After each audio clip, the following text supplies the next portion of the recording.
Estamos de volta com a entrevista com o ator Arildo de Barros. Por um momento, quase esqueci seu nome. Mas, Arildo, me diz uma coisa. Você, então, começa o teatro profissional. Qual que seria a sua experiência de teatro profissional mesmo, as primeiras, assim? Eu considero mesmo teatro profissional depois que eu comecei a trabalhar no Galpão. É mesmo? Porque eu era um amador, em alguns momentos semi-profissionalizado, porque recebia um cachê. Como todos os atores, na verdade, né? Como o esquema de produção na época era bem isso, né? Mas eu fiquei muitos anos, eu trabalhava na Minas Caixa, na Caixa Econômica do Estado, e fazia teatro, assim, aquele tipo de coisa que a gente ensaiava à noite. A gente saía do trabalho, comia alguma coisa e ia para algum lugar ensaiar uma peça, e voltava no dia seguinte à noite. Então não era nem um trabalho que fizesse parte, assim, muito integrante da vida, porque você separava um espaço inútil do seu dia para fazer um ensaio. Então era um esquema que eu considero ainda muito amador. Porque no Galpão eu aprendi a fazer ensaios, assim, quando está em período de ensaio, você fica por conta, você vive aquele momento ali, aquelas semanas, aqueles meses. Mas não deixava de ser intenso, né?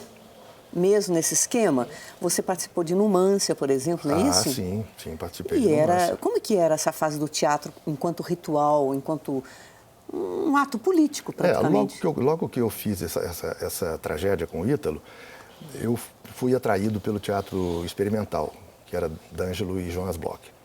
E ali a gente começou, fiz uma peça infantil, foi a única que eu fiz na vida, porque eu não tenho muita paciência. E depois eu entrei para o elenco de Numância, que foi um épico, né? Uma peça extraordinária. Assim. O Teatro Experimental tinha ganho algum dinheiro com o grande sucesso que tinha sido o Horror Minas Gerais. Então, esse sucesso resultou num montante de recursos que dava para fazer uma superprodução. Então, foi convidado um diretor do Rio, que era o Amir Haddad, que era um diretor jovem que estava em ascensão.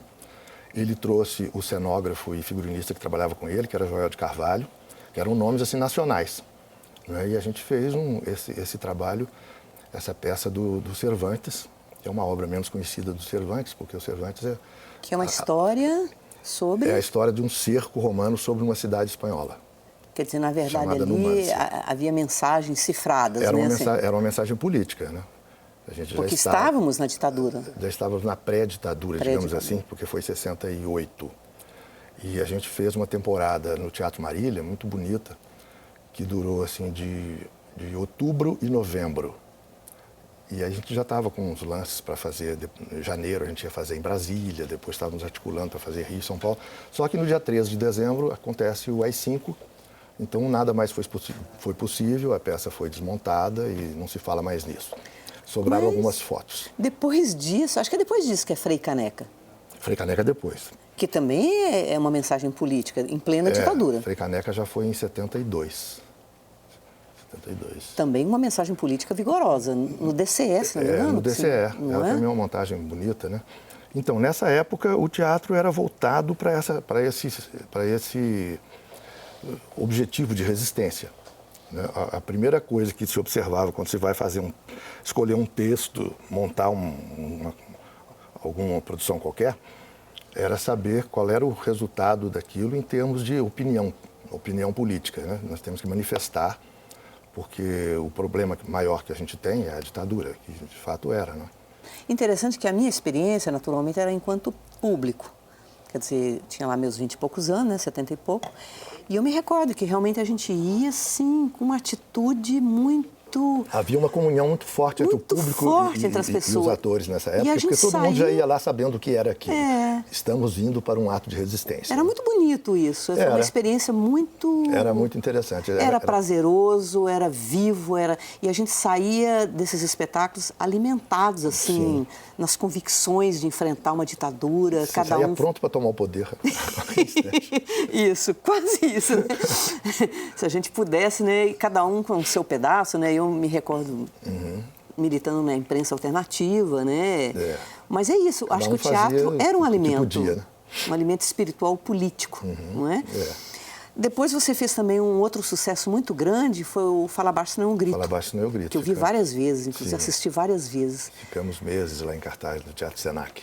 Era você... Eu e Vilma Henriques. Você e a grande Vilma Henriques, né? Grande Vilma Henriques. Vilma está com quantos anos agora? 85, eu acho. 85. Foi um belo espetáculo aquele, trilha Era um sonora. belo espetáculo. Era Eide Ribeiro. Eide Ribeiro.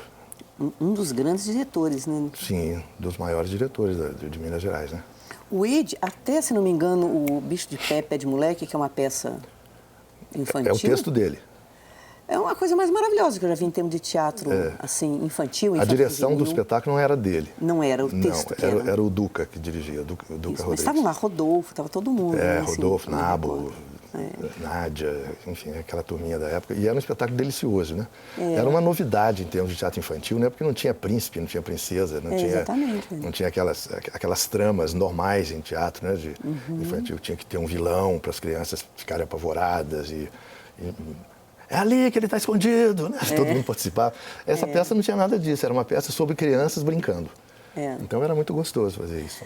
Mas foi Mas mais... eu não fiz isso, não. Não, você não fez, não. Não, Essa eu você não assisti participou, algumas não. vezes. Essa você também foi público, que nem eu. Foi público, Mas depois, em que época você teve uma crise profissional no teatro? Você se afastou um pouco do teatro uma época, por quê? Depois de muito tempo fazendo teatro, eu fui ao festival de inverno, que estava acontecendo em Poços de Caldas, e lá eu tinha me tornado amigo do Ulisses Cruz, e ele estava montando um espetáculo sobre a obra de Guimarães Rosa, o Sagarana.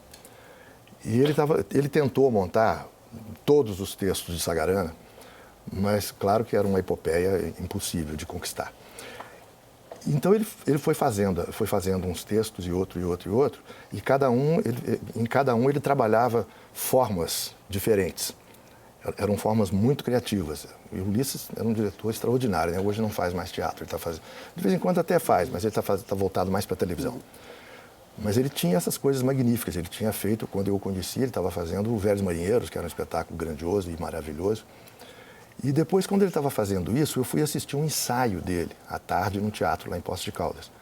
E quando eu vi aquela fisicalidade do espetáculo, eu falei, eu já estou muito velho para fazer esse tipo de coisa, eu não sei fazer isso. E engraçado que você tinha 40 anos, nem isso. 40 e alguma coisa, é verdade. Pensa bem, né? Mas eu achei que eu já estava velho para fazer aquilo, porque os atores andavam sobre aqueles carretéis de cabos da CEMIG, aquelas coisas enormes, eles andavam de carro de boi em cima daquela roda. A roda rodava e eles iam rodando. Era uma coisa de circo. Era uma coisa tão circense que eu falei assim, eu não vou dar conta mais.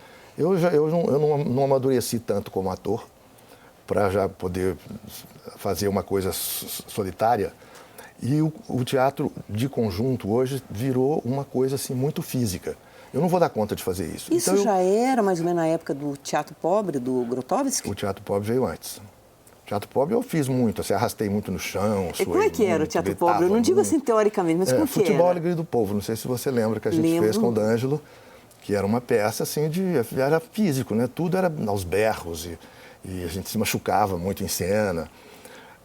E era uma peça política, porque na época assim, a luta política já tinha ficado tão acirrada, né, que a gente tinha que ter elementos cada vez mais fortes para atingir o público. Né? Não bastava desfilar assim, algumas ideias. Você tinha que ter um confronto com a plateia. Então a gente enfrentava a plateia, olhava para a cara das pessoas com raiva. Eu, enquanto plateia, a gente sofria um pouco nisso, né? Acontecia muito isso, né? E a gente suava, assim, pingava em cima do público, era uma coisa esquisita. Mas, assim, foi um espetáculo eficiente na época, né? Ele aconteceu quando Mas, ao precisava. mesmo tempo, o texto ficou um pouco em segundo plano, né? Nessa época. O texto fica um pouco para depois. Né? Mas, assim, o texto era utilitário. Né? Ele servia como suporte para esse tipo de enfrentamento que a gente propunha, né, no palco. É interessante essa conexão, né, que você falou. Uma época que já tinha muita violência, muitas denúncias de repressão, de tortura, e aí o teatro responde com uma certa forma. Responde com essa violência. Com o corpo, né? O corpo do ator virou um elemento de protesto. Era mais o corpo do ator do que o próprio texto. Mas você, enquanto ator, você não se ressentia um pouco dessa falta de texto? Porque eu tenho a impressão que você é de uma linhagem de ator que preza muito o texto. Adoro o texto. Eu sou muito chegado num bom texto. Isso devia ser um problema nessa época, né? Não, mas a gente fazia coisas. Eu fiz com o D'Angelo, por exemplo, Os Pequenos Burgueses. A gente fazia textos bons. O texto de Numancia era muito bonito, era um texto muito poético. Né? Então, assim, Fala Baixo, Senão Eu Grito mesmo, em que eu derrubava o cenário inteiro, eu quebrava o cenário todo. terminava o espetáculo, tinha que entrar uma contra-regra no palco para refazer o cenário para o dia seguinte. Porque no palco também os cantores de rock estavam destruindo suas guitarras Botava também, até né? fogo na guitarra. Quer dizer, era isso, essa visceralidade, essa coisa visceral mesmo, Então, né? e o Falar Baixo no Grito tinha um texto muito interessante. Né? Um texto que, na época, era revolucionário também, aquela coisa da mulher que estava começando, né? Estava ainda no início dessa movimentação feminista, né? E estava no auge já, né? Eu me lembro, por exemplo, no palco Esther Góes, né? Quando um homem é homem, quando um homem é homem... é Brecht. Eu sei que termina Brecht, ela no palco dando à luz um filho, uma coisa assim, muito bonita. Mas, enfim, vamos fazer outro intervalo e voltamos daqui a pouco com a trajetória do ator Arildo de Barros no grupo Galpão.